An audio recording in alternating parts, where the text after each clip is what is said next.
ഒഡീസി ആയാലും കേരള ആയാലും 2000 കിലോമീറ്റർ ആയാലും പണത്തിൻ്റെ മൂല്യമൊക്കെ ഒന്ന് തന്നെയാണ്. അത് കഷ്ടപ്പെട്ടുണ്ടാക്കുന്ന ആരായാലും ഞാനായാലും എല്ലാവർക്കും 1 രൂപ നഷ്ടപ്പെടുമ്പോൾ അതൊരുപാട് വേദന തന്നെയായിരിക്കും. അത് നമ്മൾ കഷ്ടപ്പെട്ടുണ്ടാക്കിയ പണമാണല്ലോ.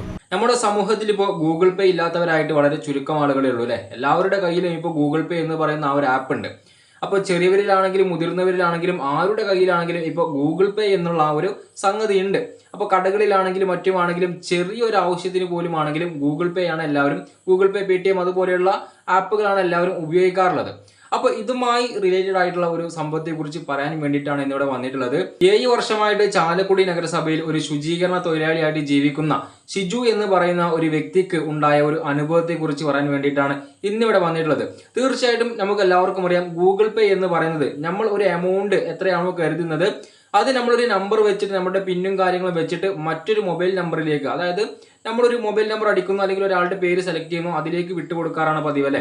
അപ്പോൾ ഇതുപോലെ മൊബൈൽ നമ്പർ സെലക്ട് ചെയ്ത് വിട്ടത് കൊണ്ടുള്ള ഒരു ചെറിയ ഒരു പ്രശ്നം അത് സംബന്ധിച്ച് പറയാനാണ് വന്നിട്ടുള്ളത്. എല്ലാവർക്കും ഇതൊരു എന്താ പറയുക, ഒരു പാഠമാകണം എന്നുള്ളതാണ്. ഏതായാലും നമുക്ക് പുള്ളിക്കാരൻ എന്താണ് സംഭവിച്ചത്, ഗൂഗിൾ പേ റിലേറ്റഡ് ആയിട്ട് അദ്ദേഹത്തിന് വളരെ വലിയൊരു കാര്യം തന്നെ സംഭവിച്ചിട്ടുണ്ട്. അതുമായി സംബന്ധിച്ച് അദ്ദേഹം കുറച്ച് കാര്യങ്ങൾ പറയുന്നുണ്ട്. നമുക്ക് ആദ്യം അതൊന്ന് കേട്ടു നോക്കാം. 7 വർഷമായിട്ട് ചാലക്കുടി നഗരസഭയിൽ ശുചീകരണ തൊഴിലാളിയായിട്ട് തൊഴിലെടുക്കുകയാണ് ഷിജു എന്ന് പറയുന്ന ഈ ചേട്ടൻ. 23-ാം തീയതി വെള്ളിയാഴ്ചയാണ് ചേട്ടൻ്റെ ഈ ഗൂഗിൾ പേയിലേക്ക് SBIയുടെ ബാങ്കിലേക്ക് 40,000 രൂപ 2 വട്ടമായിട്ട് ക്രെഡിറ്റ് ആവുന്നത്. ചാലക്കുടി മുനിസിപ്പാലിറ്റി ശുചീകരണ തൊഴിലാളിയാണ്. അപ്പോൾ നമ്മുടെ ജോലി സമയം എന്ന് വെച്ച് കഴിഞ്ഞാൽ രാവിലെ 7 തൊട്ട് 1 മണി വരെയാണ്. ഇത് ജോലി കഴിഞ്ഞ് ഞാൻ ഒരു 2 മണിക്ക് ശേഷം 2:30 വീട്ടിലെത്തി ഭക്ഷണം കഴിച്ച് ഇരിക്കുമ്പോഴാണ് പെട്ടെന്ന് മെസ്സേജ്. അത് എൻ്റെ ഭാഗ്യമല്ല, ആ വ്യക്തിയുടെ ഭാഗ്യമാണ് ശരിക്കും പറഞ്ഞാൽ. പെട്ടെന്ന് ഞാൻ ഈ മെസ്സേജ് കാണുന്നത്, അല്ലെങ്കിൽ ഞാൻ ചിലപ്പോൾ ശ്രദ്ധിച്ചൊന്നുമില്ല. നമ്മളെ പണം എടുത്ത് ചിലപ്പോൾ ഉപയോഗിച്ച് പോകും, അറിയാതെ, നമ്മൾ അറിയുന്നില്ല. ഗൂഗിൾ പേ എടുത്ത് നോക്കിയപ്പോൾ 40,000 രൂപ ഒന്ന് കണ്ടു. അപ്പോൾ അതിൻ്റെ തൊട്ട് താഴെ തന്നെ വേറെ 40,000 കൂടി കിടക്കുന്നു, 80,000 രൂപ. ഇത് കണ്ടപ്പോൾ തന്നെ പറഞ്ഞു ബാങ്കിലോ പോലീസ് സ്റ്റേഷനിലോ എവിടെയാണെന്ന് വെച്ചാൽ കംപ്ലൈൻറ്റ് കൊടുക്കുക, പണം തിരിച്ചയക്കുക. ഗൂഗിൾ പേ വഴി അപ്പോൾ തന്നെ തിരിച്ചയക്കാൻ ഞാൻ എൻ്റെ ചേട്ടനെ വിളിച്ചപ്പോൾ ചേട്ടൻ പറഞ്ഞു ഗൂഗിൾ പേ വഴി തിരിച്ചയക്കാൻ പറ്റേ, നീ അത് ഓഫീസ് ബന്ധപ്പെട്ട് അല്ലെങ്കിൽ പോലീസ് സ്റ്റേഷനൊക്കെ ആയിട്ട് ബന്ധപ്പെട്ടിട്ട് തിരിച്ചയച്ചാൽ മതി. ഗൂഗിൾ പേ വഴി ഒരുപാട് തട്ടിപ്പ് നടക്കണവരെ ഇത് ശരിയായ വ്യക്തികളാണോ എന്താണെന്ന് അറിയാത്തതുകൊണ്ട് പേരിൽ തിരിച്ചയക്കാൻ വരട്ടെ എന്ന് പറഞ്ഞു. അങ്ങനെയാണ് ഞാൻ നമ്മുടെ ചാലക്കുടി മുനിസിപ്പാലിറ്റി ഓഫീസിൽ വന്ന് എൻ്റെ വാർഡ് കൗൺസിലറായ ഷിബിച്ചേട്ടൻ, ആലിസേച്ചി, പിന്നെ ദീപിച്ചേട്ടൻ ഞങ്ങളുടെ ഹെൽത്ത് ചെയർമാനാണ്, ആളെ കണ്ടു.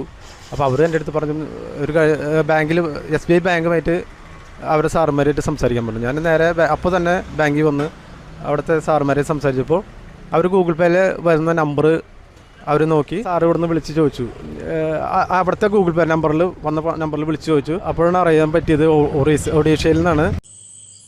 80,000 രൂപയാണ് വന്നിട്ടുള്ളത്. നിങ്ങളൊന്ന് ആലോചിച്ച് നോക്കണം, ചില്ലറ ക്യാഷ് ഒന്നുമല്ല. 2 തവണയായിട്ട് 40,000 രൂപ വെച്ചിട്ട് പുള്ളിക്കാരൻ്റെ ഈ ഷിജു എന്ന് പറയുന്ന വ്യക്തിയുടെ ഗൂഗിൾ പേ അക്കൗണ്ടിലേക്ക് 80,000 രൂപ വന്നിരിക്കുകയാണ്.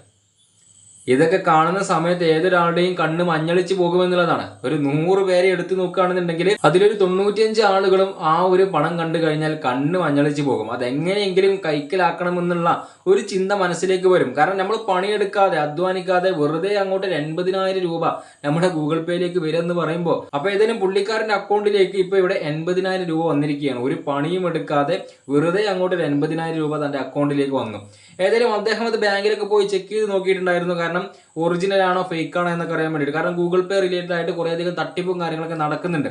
അപ്പോൾ അദ്ദേഹം ബാങ്കിലൊക്കെ പോയിട്ടൊന്ന് ചെക്ക് ചെയ്ത് നോക്കിയിട്ടുണ്ടായിരുന്നു. ആ സമയത്ത് അത്തരത്തിലുള്ള ഒരു ക്യാഷ് അദ്ദേഹത്തിൻ്റെ ബാങ്കിലേക്ക് എത്തിയിട്ടുണ്ട്. അപ്പോൾ പുള്ളിക്കാരൻ പണിയൊക്കെ കഴിഞ്ഞ് വന്നിട്ടാണ് ഇങ്ങനെ ഒരു മെസ്സേജ് കാണുന്നത്. ആ മെസ്സേജ് കണ്ട സമയത്താണ് എങ്ങനെ ഇത്തരത്തിലൊരു ക്യാഷ് വന്നു എന്ന് അദ്ദേഹം അന്വേഷിക്കുന്നത്. ഏതായാലും പിന്നീട് എന്താണ് സംഭവിച്ചത് അത് അദ്ദേഹം തന്നെ പറയുന്നുണ്ട്. കാരണം ഈ ഗൂഗിൾ പേ റിലേറ്റഡ് ആയിട്ട് കുറേയധികം തട്ടിപ്പുകൾ നടക്കുന്നുണ്ട്. നമ്മുടെ ഫോണിലേക്ക് ആദ്യം കുറച്ച് പണം ഇട്ട് തരും, എന്നിട്ട് അവർ നമുക്ക് വിളിച്ച് പറയും ഇങ്ങനെ അറിയാണ്ട് വന്നതാണെന്ന് പറഞ്ഞിട്ട് നമ്മളത് അങ്ങോട്ട് തന്നെ തിരിച്ചയച്ചു കൊടുക്കും. ആ തിരിച്ചയച്ചു കൊടുക്കുന്ന സമയത്ത് നമ്മുടെ എല്ലാ ഡീറ്റെയിൽസും അവരുടെ കൈകളിലേക്ക് എത്തും. പിന്നീട് നമ്മുടെ ബാങ്ക് അക്കൗണ്ടിലുള്ള ആ ഒരു പണം മുഴുവനായിട്ടും അങ്ങോട്ട് പോകുമെന്നുള്ളതാണ്. അപ്പോൾ ഏതായാലും പുള്ളിക്കാരൻ ഇവിടെ എന്താണ് സംഭവിച്ചിട്ടുള്ളത്, ഈ ഗൂഗിൾ പേ റിലേറ്റഡ് ആയിട്ട് അദ്ദേഹത്തിന് എന്ത് പ്രശ്നമാണ് വന്നത് എന്ന് അദ്ദേഹം പറയുന്നുണ്ട്. നമുക്ക് ബാക്കി കൂടെ കേട്ടു നോക്കാം. ഞാൻ 2:30 ജോലി കഴിഞ്ഞ് വന്നപ്പോൾ കണ്ട സമയം ഇത്ര സമയം മാത്രമേ എടുത്തുള്ളൂ. അപ്പോൾ തന്നെ ഞാൻ ഞങ്ങളുടെ മുനിസിപ്പൽ ഓഫീസിൽ വന്നു, അവിടെ അധികാരികളെ കണ്ടു. അത് കഴിഞ്ഞ് അപ്പോൾ തന്നെ ഞാൻ വണ്ടി എടുത്ത് ഞാൻ പൈസ കയറിയിട്ട് എനിക്ക് സംശയമായ കൊണ്ട് പേര് ഞാൻ മിനി സ്റ്റേറ്റ്മെൻറ്റ് എടുക്കാൻ പോയി. അപ്പോൾ ഞാൻ ഈ ബാങ്കിൽ വന്നപ്പോൾ ഇവിടെ ബാങ്ക് ATM വർക്ക് ചെയ്യുന്നില്ല. അപ്പോൾ ഉള്ളിൽ നോക്കിയപ്പോൾ നല്ല തിരക്ക്. മിനി സ്റ്റേറ്റ്മെൻറ്റ് എടുത്താൽ നമുക്ക് അറിയാൻ പറ്റുമല്ലോ. അപ്പോൾ ഞാൻ വേറെ ബ്രാഞ്ചിൽ അവിടെ ATM പോയി, ആ സൗത്തിൽ. അവിടെ ചെന്നപ്പോൾ അവിടെയും തിരക്കാരൻ എനിക്ക് എടുക്കാൻ പറ്റില്ല. അപ്പോൾ സമയം പോയി വൈകും തോറും എനിക്ക് ഇതായി ടെൻഷനായി. എന്ന് വെച്ച് കഴിഞ്ഞാൽ ഈ പണം അയച്ച ആൾക്ക് ഉണ്ടാവുമല്ലോ, തെറ്റി വന്നാണെങ്കിൽ ആൾക്ക് ടെൻഷൻ ഉണ്ടാവും. അപ്പോൾ ഞാൻ വേറെ ATM പോയി, അങ്ങനെ കുറേ കറങ്ങി. അതിന് ശേഷമാണ് ഞാൻ വീണ്ടും ഇവിടെ വന്നത്. ഇവിടെ വന്ന് നോക്കിയപ്പോൾ കറക്റ്റാണ്. എൻ്റെ മിനി സ്റ്റേറ്റ്മെൻറ്റ് എടുത്തപ്പോൾ അതിൽ പണം കയറിയിട്ടുണ്ട്, 80,000 രൂപ കയറിയിട്ടുണ്ട്.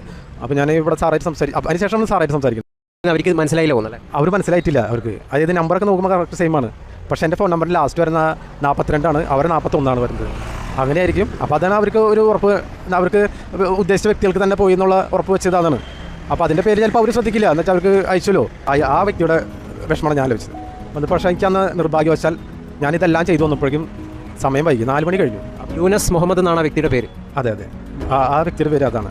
അപ്പോൾ പിന്നെ എനിക്ക് തിരിച്ചയക്കാൻ പറ്റില്ല. അപ്പോൾ അവരുടെ അടുത്ത് വിളിച്ച് പറഞ്ഞു, ഞാനല്ല, ബാങ്കിൽ നിന്ന് വിളിച്ച് പറഞ്ഞു അടുത്ത പ്രവൃത്തി ദിവസം എന്നാണെന്ന് വെച്ച് കഴിഞ്ഞാൽ തിരിച്ചയക്കും. അപ്പോൾ വീണ്ടും അവരെന്നെ വിളിച്ചുകൊണ്ടിരുന്നു. ഇതാണ് മനുഷ്യൻ. ഇതാണ് ഞാൻ നേരത്തെ പറഞ്ഞത്. 100 പേരെ എടുത്തു നോക്കുകയാണെന്നുണ്ടെങ്കിൽ അതിൽ 95 പേരും ആ ഒരു പണം എങ്ങനെയെങ്കിലും കൈക്കലാക്കണമെന്ന് കരുതുന്ന വ്യക്തികളായിരിക്കും. പക്ഷെ ഇദ്ദേഹം ഇവിടെ എന്താ ചെയ്തത്? ഞാൻ നേരത്തെ പറഞ്ഞ ഒരു 5 വ്യക്തികളുണ്ടല്ലോ, 5% വ്യക്തികൾ, അവരിൽ പെടുന്ന വ്യക്തിയാണ് ഇദ്ദേഹം എന്താ ചെയ്തത്? ഇത് എവിടെ നിന്നാണ് വന്നത് എന്ന് വളരെ വ്യക്തമായിട്ട് അദ്ദേഹം അന്വേഷിച്ചു. ബാങ്കിലും മറ്റും പോയിട്ട് ആരുടെ പക്കൽ നിന്നാണ് ഇത്തരത്തിലുള്ള ഒരു തെറ്റ് പറ്റിയിട്ടുള്ളത്, ആരുടെ നമ്പറിൽ നിന്നാണ് ഇങ്ങനെ ഒരു പണം വന്നിട്ടുള്ളത് എന്ന് അദ്ദേഹം വളരെ കൃത്യമായിട്ട് അന്വേഷിച്ചു. അവർക്ക് വിളിച്ച് കാര്യങ്ങൾ പറയുകയും ചെയ്തു. സ്വാഭാവികമായിട്ട് അങ്ങനെ വിളിച്ച സമയത്താണ് അദ്ദേഹം മനസ്സിലാക്കുന്നത് ഇതൊരു കല്യാണത്തിന്റെ ആവശ്യത്തിനും വേണ്ടിയിട്ട് എടുത്തു വെച്ച സ്വരൂപിച്ചിരുന്ന പണമാണ്. അതാണ് ഇങ്ങനെ ഇത്തരത്തിൽ ഒരു തെറ്റ് സംഭവിച്ച് ഇദ്ദേഹത്തിന്റെ അക്കൗണ്ടിലേക്ക് എത്തിയിട്ടുള്ളത്. എന്താണ് സംഭവിച്ചത്? ഒരു നമ്പർ മാത്രം മാറി, ഒരൊറ്റ നമ്പർ, ലാസ്റ്റത്തെ ഒരൊറ്റ നമ്പർ മാത്രം മാറിയത് കൊണ്ടാണ് ഇപ്പോൾ ഇദ്ദേഹത്തിന്റെ അക്കൗണ്ടിലേക്ക് ആ ഒരു പണം എത്തിയിട്ടുള്ളത്. നിങ്ങളിവിടെ ആലോചിച്ച് നോക്കേണ്ട ഒരു കാര്യം, അത് ഇദ്ദേഹത്തിന്റെ ഈ ഷിജു എന്ന് പറയുന്ന വ്യക്തിയുടെ അക്കൗണ്ടിലേക്ക് എത്തിയത് കൊണ്ടാണ് ആ ഒരു പണം ഇനിയിപ്പോൾ അവർക്ക് തിരിച്ചു കിട്ടാൻ പോകുന്നത്. സ്വാഭാവികമായിട്ടും നമ്മുടെ സമൂഹത്തിൽ പല രീതിയിലുള്ള മൈൻഡുള്ള ആളുകളാണ്. അങ്ങനെയുള്ളവരുടെയൊക്കെ അക്കൗണ്ടിലേക്കാണ് ഈ ഒരു പണം എത്തുന്നത് എന്നുണ്ടെങ്കിൽ അവർ വാ തുറന്ന് പറയുക പോലുമില്ല. ഇനി അഥവാ അവരിങ്ങോട്ട് വിളിച്ച് പറഞ്ഞാൽ കൂടി ഞങ്ങളുടെ അക്കൗണ്ടിലേക്ക് ഇത്തരത്തിലുള്ള ഒരു പണവും വന്നിട്ടില്ല എന്ന് തുറന്നടിച്ചങ്ങ് പറയും. പക്ഷെ ഇദ്ദേഹം ഇവിടെ ചെയ്തത്, അദ്ദേഹം ഒരു ജോലി ചെയ്യുന്നുണ്ട്, ആ ജോലി ചെയ്ത് കിട്ടുന്ന പണം മാത്രം മതി എനിക്ക് എന്ന് ചിന്തിക്കുന്ന ഒരു വ്യക്തി ആയതുകൊണ്ടാണ് ഇത്തരത്തിലുള്ള ഒരു നന്മ ചെയ്യാനായിട്ട് അദ്ദേഹത്തിന്റെ മനസ്സിൽ തോന്നിയത്. ഏതായാലും എടുത്തു പറയേണ്ട കാര്യമാണ്. അപ്പോൾ നമ്മളൊക്കെ ഗൂഗിൾ പേ സ്ഥിരമായിട്ട് യൂസ് ചെയ്യുന്ന ആളുകളാണ്. ഇനിയിപ്പോൾ ചെറിയ കാര്യങ്ങൾക്കാണെങ്കിലും വലിയ എമൗണ്ടിനാണെങ്കിലും ഒക്കെ ഗൂഗിൾ പേ നമ്മൾ ഉപയോഗിക്കുന്ന ആളുകളാണ്. അത് ഉപയോഗിക്കാത്തവരായിട്ട് ആരും തന്നെ ഉണ്ടാകില്ല. അപ്പോൾ ഏതായാലും എനിക്കിവിടെ പറയാനുള്ളത്, നമ്മൾ വലിയ വലിയ പേയ്മെന്റ്സും കാര്യങ്ങളും നടത്തുന്ന സമയത്ത് തീർച്ചയായിട്ടും ബാങ്ക് മുഖേന അഥവാ ബാങ്കിൽ പോയിട്ട് അങ്ങനെ ട്രാൻസ്ഫർ ചെയ്യുന്നതായിരിക്കും ഒന്നുകൂടെ നന്നാവുക എന്നാണ് എനിക്ക് തോന്നുന്നത്. കാരണം ഒരു നമ്പർ മാറിക്കഴിഞ്ഞാൽ നമ്മുടെ കയ്യിലുള്ള ക്യാഷ് മുഴുവൻ പോകുമെന്നുള്ളതാണ്. കാരണം മറ്റുള്ള വ്യക്തികൾ, അപ്പുറത്തുള്ള വ്യക്തികൾ ഒരു പക്ഷേ ഇത് തട്ടിപ്പാണ് എന്ന് കരുതിയിട്ട് നമുക്ക് ആ ഒരു പണം തിരിച്ചു തരാതിരിക്കാനും സാധ്യതയുണ്ട്. അപ്പം അങ്ങനെയുള്ള കാര്യങ്ങളൊക്കെ നടക്കാൻ വളരെയധികം സാധ്യത കൂടുതലാണ്. ഇത്തരത്തിലുള്ള ഈ ഗൂഗിൾ പേ ഇത്തരത്തിലുള്ള കാര്യങ്ങളൊക്കെ വെച്ച് വളരെ വലിയ രീതിയിലുള്ള എമൗണ്ട് ട്രാൻസാക്ഷൻ ചെയ്യുമ്പോൾ ഇങ്ങനെയുള്ള തെറ്റ് സംഭവിച്ചു കഴിഞ്ഞാൽ പണം നഷ്ടപ്പെടാൻ സാധ്യത കൂടുതലാണ്. അല്ലെങ്കിൽ പിന്നെ നമ്മൾ വളരെ കെയർഫുൾ ആയിട്ട് ഒരു 3-4 പ്രാവശ്യം നമ്പറൊക്കെ നോക്കിയിട്ട് ചെയ്യണം. അങ്ങനെയാണെങ്കിൽ ഓക്കെ. അപ്പോൾ ഏതായാലും ഇവിടെ പുള്ളിക്കാരൻ ചെയ്തത് വളരെ നല്ലൊരു കാര്യമാണ്, അത് എടുത്തു പറയേണ്ട ഒരു കാര്യം തന്നെയാണ്. ഏതായാലും ഇനി അവർക്ക് ആ ഒരു പണം തിരിച്ചു കിട്ടാൻ പോകുന്നു. അപ്പോൾ നിങ്ങളുടെ അഭിപ്രായം ജസ്റ്റ് കമൻ്റായിട്ട് രേഖപ്പെടുത്തുക. അടുത്ത വീഡിയോയുമായിട്ട് കൊണ്ടുവരാം.